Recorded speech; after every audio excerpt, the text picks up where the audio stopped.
ബാലചന്ദ്രൻ ചുള്ളിക്കാടിന് കേരള സാഹിത്യ അക്കാദമിയുടെ സാഹിത്യോത്സവം കൽപ്പിച്ചിരിക്കുന്ന വില 2400 രൂപയാണ്.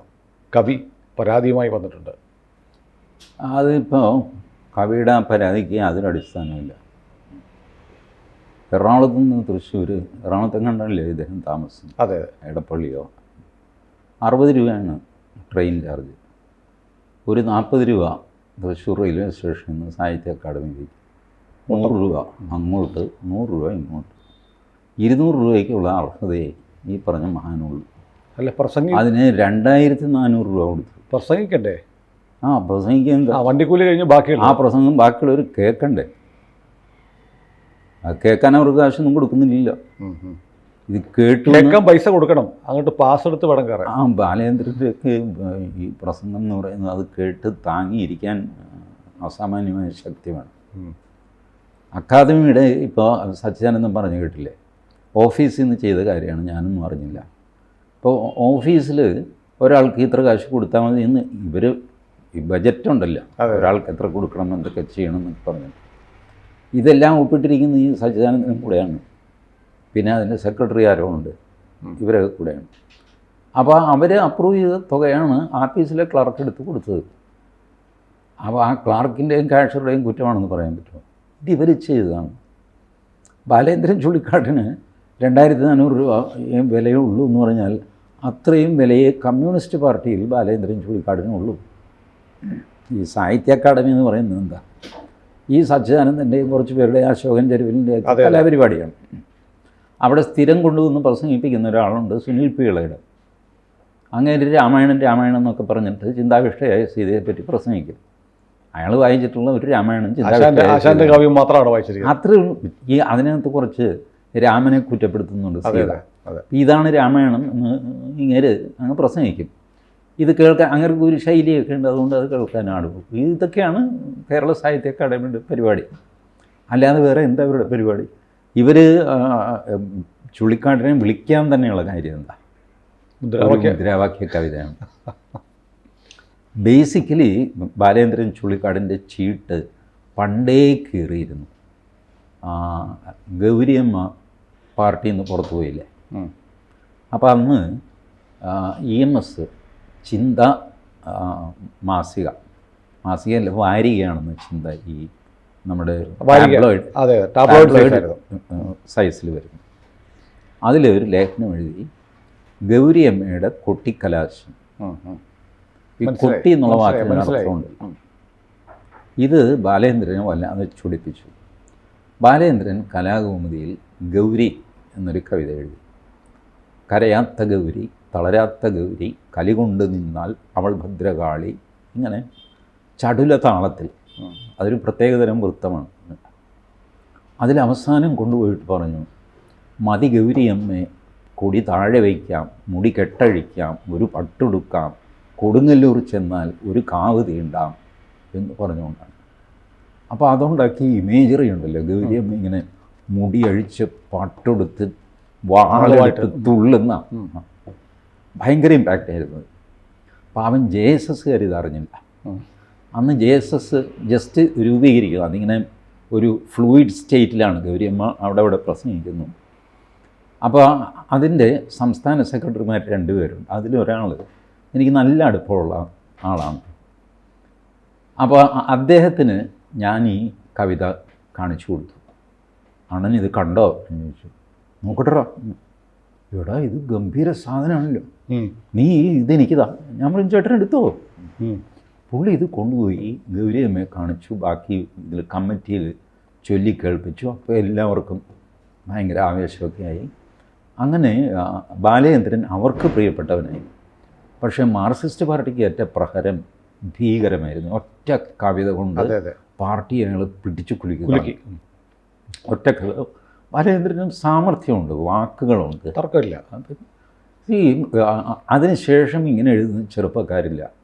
സുല്ല് ആലോചിച്ച് നോക്ക്. കത്തുന്ന ചുംബനം കൊണ്ടു നീ പണ്ടെൻ്റെ കൈക്കുന്ന പ്രാണനെ ചുട്ടുപൊള്ളിച്ചത്. ഇങ്ങനെ ഒരു വരി ഇതിന് ശേഷം ആരും എഴുതിയിട്ടില്ല.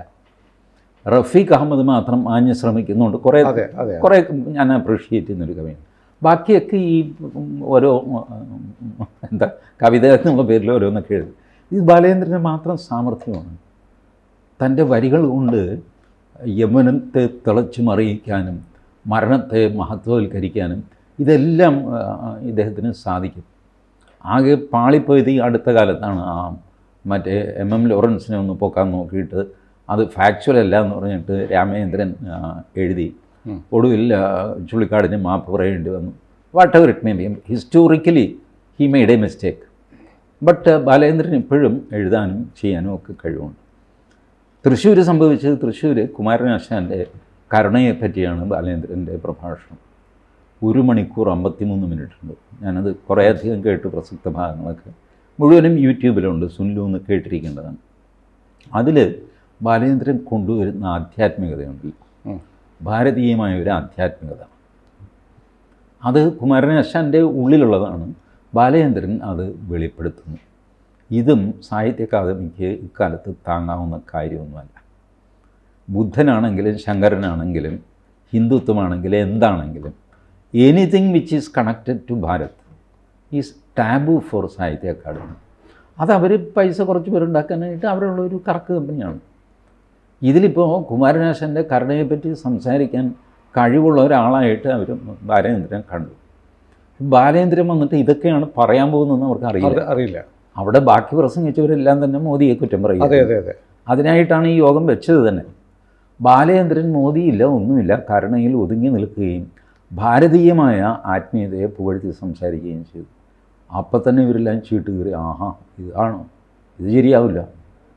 മുദ്രാവാക്യ കവിതയൊക്കെ എഴുതി കഴിഞ്ഞപ്പോൾ ഒന്ന് എൻ്റർടൈൻ ചെയ്യാം, 2400 വേണ്ട, ഒരു 10,000 രൂപ കൊടുത്തേക്കാം എന്നൊക്കെ വിചാരിച്ച് കാണും. ഈ പ്രസംഗം ഇങ്ങനെ ആയി കഴിഞ്ഞപ്പോൾ പതുക്കെ സെക്രട്ടറി എണീറ്റ് പോകും.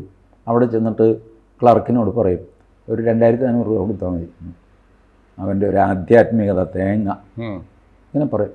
ഇതൊക്കെ ചെയ്യും ഈ അധമന്മാർ. ഇത് ചെയ്യുമെന്ന് ബാലചന്ദ്രനും അറിയാം. അതുകൊണ്ടാണ് ബാലചന്ദ്രൻ ഇത് പുറത്തു വിട്ടത്. അല്ലാതെ ബാലചന്ദ്രന് 500 രൂപ കുറവായി പോയി കൊടുപ്പോയി, അത് ശരി പോട്ടെ എന്ന് വയ്ക്കുന്ന ഒരു പ്രകൃതക്കാരനാണ്. അങ്ങനെ ഒരു ഈ കാശ് മോഹിച്ച് എന്ത് ചെയ്യുന്ന ആളോ അങ്ങനെയൊന്നുമല്ല. അല്ല, തുറന്ന് സമ്മതിക്കുന്നതാണ് ആളാണ്. ഇപ്പോൾ സീരിയൽ അഭിനയിക്കുന്നു, ബാലചന്ദ്രൻ പറഞ്ഞ് ജീവിക്കാൻ കാശ് വേണ്ടേ, എനിക്കൊരു സ്കില്ലുണ്ടെന്ന് അവർക്ക് തോന്നി, അവരെന്നെ വിളിച്ചു, ഞാൻ പോകുന്നു, അത് ചെയ്യുന്നു, കാശ് മേടിക്കുന്നു. അതിലൊരു കുറവ് ഞാൻ കാണുന്നില്ല. ഞാൻ സാഹിത്യകാരനാണെന്ന് എഴുതിയിരുന്നു കഴിഞ്ഞാൽ ചാപ്പാട് കിട്ടുന്നത് എവിടുന്നാണ്? പിന്നെ പെൻഷനൊക്കെ ഉണ്ട്, സർക്കാർ ഉദ്യോഗസ്ഥനായിരുന്നു. But he has that skill, he is exploiting that, nothing wrong. പക്ഷേ ഒരു കാശിന് അത്യാർത്ഥിയുള്ളൊരു മനുഷ്യനാണ് ബാലചന്ദ്രൻ. ആരും പറഞ്ഞു കേട്ടിട്ടില്ല. അപ്പോൾ പിന്നെ ഈ കാര്യം, ഈ 2400 രൂപ ഇങ്ങനെയായി 1200 രൂപ കയ്യിൽ നിന്ന് പോയി എന്നൊക്കെയുള്ള കാര്യം ബാലചന്ദ്രൻ സാധാരണഗതിയിൽ പുറത്ത് പറയുമായിരുന്നില്ല. ഇത് പറയാൻ കാര്യം എന്ന് വെച്ചാൽ ഇതിന് പിന്നിലുള്ള ഒരു രാഷ്ട്രീയം ബാലചന്ദ്രനെയും വളരെ ബുദ്ധിമുട്ടിലാക്കിയെന്നാണ് എൻ്റെ ഒരു വിലയിരുത്തൽ. ഇനിയിപ്പോൾ സച്ചിദാനന്ദൻ്റെ പ്രതികരണം മാത്രമേ വന്നുള്ളൂ, ബാക്കിയുള്ളവരുടെയൊക്കെ പ്രതികരണം വരും താമസിയാതെ 2 ദിവസത്തിനുള്ളിൽ നമുക്കിതിൻ്റെ കൃത്യമായ രാഷ്ട്രീയം മനസ്സിലാവും. TG പറഞ്ഞ ഒരു കാര്യം ശരിയാണ്. അപ്പോൾ എനിക്കറിയാവുന്ന ചില എഴുത്തുകാരൊക്കെ ഈ സമ്മേളനത്തിൽ ഡെലിഗേറ്റായിട്ട് പൈസ കൊടുത്ത് പേര് രജിസ്റ്റർ ചെയ്തിട്ടുണ്ട്. അവർ പറയുന്നത് രാവിലെ തൊട്ട് വൈകുവോളം നടക്കുന്ന പരിപാടികളിലൊക്കെ എല്ലാവരും വന്ന് കരുതിയിരിക്കുക, മോദിയെ കരുതിയിരിക്കുക, ഫാസിസം വീടിനകത്ത് കയറി കഴിഞ്ഞു, ഇങ്ങനത്തെ പ്രസംഗങ്ങളാണ്. ആകെ വന്നിരിക്കുന്ന ഒരു തമിഴ്നാട്ടിലൊരു നടനുണ്ടല്ലോ, സിനിമയൊന്നും ഇല്ലാത്ത ഒരു പ്രകാശ് രാജ്, അയാളും വന്ന് പറഞ്ഞിട്ട് ഇത് പോയി. അതിൽ കുറേ ആളുണ്ടായിരുന്നു. അപ്പോൾ സാഹിത്യ അക്കാദമി നടത്തുന്ന ഈ പരിപാടി മോദിയെ തെറി വിളിക്കുക എന്നുള്ളതാണ് ഇന്നത്തെ കാലത്തെ സാംസ്കാരിക പ്രവർത്തനം എന്ന തരത്തിലാണ് ഈ പരിപാടി പോകുന്നത്. ഇത് ഒരു ചില ഫ്രേസ് ഇതിന് വേണ്ടിയിട്ട് അവർ ഒരുക്കി വയ്ക്കും. ഇപ്പോൾ കെട്ട കാലത്താണ് നമ്മൾ ജീവിക്കുന്നത്, അതെ എന്ന് പറഞ്ഞാൽ മോദിയുടെ കാലത്താണ് നമ്മൾ ജീവിക്കുന്നത്, അല്ല പിണറായി വിജയൻ്റെ കാലം അതിനർത്ഥമില്ല. ഇതിങ്ങനെ ആവർത്തിച്ച് ഇയാൾ ഇവിടെ പറയുക, വേറൊരാൾ ഇവിടെ പറയുക, അതിൻ്റെ പ്രതിധ്വനിയും ഇവിടെ നിന്ന് വരിക, ഇങ്ങനെ ചെയ്ത് ജനമനസ്സിൽ ഇത് ഉറപ്പിക്കും. പണ്ട് മുതലേ ഇപ്പോൾ മൂരാച്ചി, ഇപ്പം ആ വാക്ക് ഉപയോഗിക്കാറില്ല. മൂരാച്ചി അതിനർത്ഥം എന്താ? പക്ഷേ അവനൊരു മൂരാച്ചിയാണെന്ന് പറഞ്ഞാൽ എന്തോ ഒരു കുഴപ്പക്കാരനാണ് സുനിലിന് മനസ്സിലായില്ലേ? ഇതാണ് ഈ വാക്കുകളുടെ കളി. ഈ പേരിടുന്നതിൽ മിടുക്കന്മാരാണ് ഈ പറഞ്ഞ ഇടതുപക്ഷക്കാർ. അവരുടെ വാക്കുകളുടെ ഒരു മാലയാണ് ഞാൻ ഈ പറയുന്ന ഇടതുപക്ഷ, മതനിരപേക്ഷ, ജനാധിപത്യ, വർഗ, ബഹുജന, പിന്നെ മറ്റേ വിമാനകുണ്ടൻ. ഈ വാക്കുകളൊക്കെ കേട്ടാൽ എല്ലാവർക്കും കേൾക്കുന്ന അപ്പം മനസ്സിലായി ഇതിപ്പം CPM. അതെ ഇന്നാണ് നമ്മുടെ ചിറ്റപ്പൻ അല്ല EP ജയരാജനും പറഞ്ഞല്ലോ, അതായത് MT വാസുദേവനാരുടെ പ്രസംഗം അത് മോദിയെക്കുറിച്ചാണ്. അതെ, ഈ ഇപ്പോൾ മതേതരത്വം എന്നൊരാൾ പ്രസംഗിക്കുന്നു, അപ്പം തന്നെ സുനിലിന് മനസ്സിലാവും അയാൾ CPM ആണ്. അടുത്തത് പറയാൻ പോകുന്നത് എന്താണെന്ന് അറിയാം. എന്താണെന്ന് അറിയാം. ജനാധിപത്യത്തെ പറ്റി പ്രസംഗിക്കും, ഒന്നേ മുസ്ലിം ലീഗ് ആയിരിക്കും, അല്ലെങ്കിൽ പിണറായി വിജയൻ്റെ ആൾക്കാരായിരിക്കും. ഈ രണ്ടുപേരാണ് ജനാധിപത്യം സംരക്ഷിക്കുന്നത്. അപ്പോൾ ഇതൊക്കെ നമുക്ക് കേട്ടാൽ അപ്പം തന്നെ മനസ്സിലാവും. ഞാനിതിൻ്റെ രസം എന്താണെന്ന് വെച്ച് കഴിഞ്ഞാൽ, ഈ നമ്മുടെ റേഡിയോ ഉണ്ടല്ലോ, FM റേഡിയോ, അതിൽ ചോദ്യം ചോദിക്കുമ്പോൾ ഉത്തരം പറയണം. ഉത്തരം കഴിഞ്ഞാൽ ഇന്ന ആളുടെ സമ്മാനം, മറ്റേ ആളുടെ സമ്മാനം, ഈ ശ്വാസം വിടാതെ സംസാരിക്കും. അപ്പോൾ അങ്ങനെ ഒരിക്കൽ ഞാൻ ഒരു ടാക്സിയിലിരിക്കുമ്പോൾ ഇയാൾ റേഡിയോ വെച്ചു. അപ്പോൾ ആ റേഡിയോയിൽ ചോദ്യമാണ്, ചേച്ചി ഇങ്ങനെയാണ് ഞാൻ ചോദിക്കുന്ന ചോദ്യത്തിന് ഉത്തരം പറഞ്ഞു കഴിഞ്ഞാൽ ആ സമ്മാനം ഈ സമ്മാനം ഷർട്ട് സാരി ഇതൊക്കെ ആയിരുന്നു. ചേച്ചി എവിടെയാണ്? ഏറ്റുമാനൂരാണ്. എന്ത് ചെയ്യുന്നു? ഞാനിപ്പോൾ ചുമ്മാ ഇരിക്കുകയാണ്. ഭർത്താവ് ഫെഡറൽ ബാങ്കിൽ അങ്ങനെ ജോലിക്ക് പോയി, പിള്ളേർ സ്കൂളിലും പോയി. ഉച്ചയ്ക്ക് 3 മണിയാണ്, വെറുതെ ഇരിക്കുന്നത്. അപ്പോൾ ഞാൻ ഫോൺ ചെയ്തു, കിട്ടി. അപ്പോൾ ചേച്ചി ചോദ്യം ചോദിക്കുകയാണ്, ഫാസിസം എന്താണ്? അപ്പോൾ അവർ പറഞ്ഞു, ഫാസിസം എന്താണെന്ന് എനിക്കറിയാം, പക്ഷേ അത് പറയാൻ പറ്റുന്നില്ല. അല്ല, അതൊരു നല്ല വാക്കാണോ ചീത്ത വാക്കാണോ? അപ്പോൾ അവർ പറഞ്ഞു നല്ല വാക്കാണ്. സൂസൻ എന്നാണ് അവരുടെ പേര്. നല്ല വാക്കാണ്. നല്ല വാക്കോ ചേച്ചിക്ക്? ഇങ്ങനെ നല്ല വാക്ക്? അല്ല, അത് പൊതുവേ ഈ ഹിന്ദുക്കളെ അവരുടെ സന്യാസിമാരെയൊക്കെ അല്ലേ ഫാസിസ്റ്റ് എന്ന് വിളിക്കുന്നത്. അപ്പോൾ അതൊരു നല്ല വാക്കായിരിക്കണമല്ലോ. ഇവൻ്റെ ഗ്യാസ് പോയി. ചേച്ചി ഉത്തരം തെറ്റാണെന്നൊക്കെ പറഞ്ഞിട്ട് വിട്ടുപോയി. അപ്പോഴാണ് ഞാൻ മനസ്സിലാക്കുന്നത്, നിങ്ങൾ ഈ ചീത്ത വാക്ക് നല്ല മനുഷ്യരെ പറ്റി പറഞ്ഞു കഴിഞ്ഞാൽ നല്ല മനുഷ്യർ ചീത്തയാവില്ല, ഈ വാക്ക് നല്ലതാവും. അതാണ് ഈ വായിൽ വിരലിട്ടാൽ കടിക്കാത്ത കുമ്മനം ജയശേഖരനെയൊക്കെ ഫാസിസ്റ്റ് എന്ന് വിളിക്കുമ്പോൾ ആൾക്കാർ ഫാസിസ്റ്റ് നല്ല വാക്കായിരിക്കും, ഈ പാവത്തേക്കല്ലേ വിളിക്കുന്നത്. ഇതാണ് ധരിച്ചത്. അപ്പോൾ ഇങ്ങനെ വാക്കുകൾ കൊണ്ടുള്ള കളിയാണ് നടക്കുന്നത്. ഇതിൽ ബാലചന്ദ്രൻ പെടുന്നില്ല എന്നുള്ളതാണ് ബാലചന്ദ്രൻ ചെയ്ത കുറ്റം. ഇപ്പോഴും നടപടി എടുത്തു എന്നൊക്കെ പറഞ്ഞു, ബാലചന്ദ്രൻ കാശൊന്നും അവർ കൊടുക്കാൻ പോകുന്നില്ല. ബാലചന്ദ്രനെതിരെ അവർ നടപടി എടുത്തു. അതെ. കൂടുതൽ വാർത്തകളും വിശേഷങ്ങളും നിങ്ങളിലേക്ക് എത്താൻ ABC മലയാളം സബ്സ്ക്രൈബ് ചെയ്യുക, ബെൽ ബട്ടണും അമർത്തുക.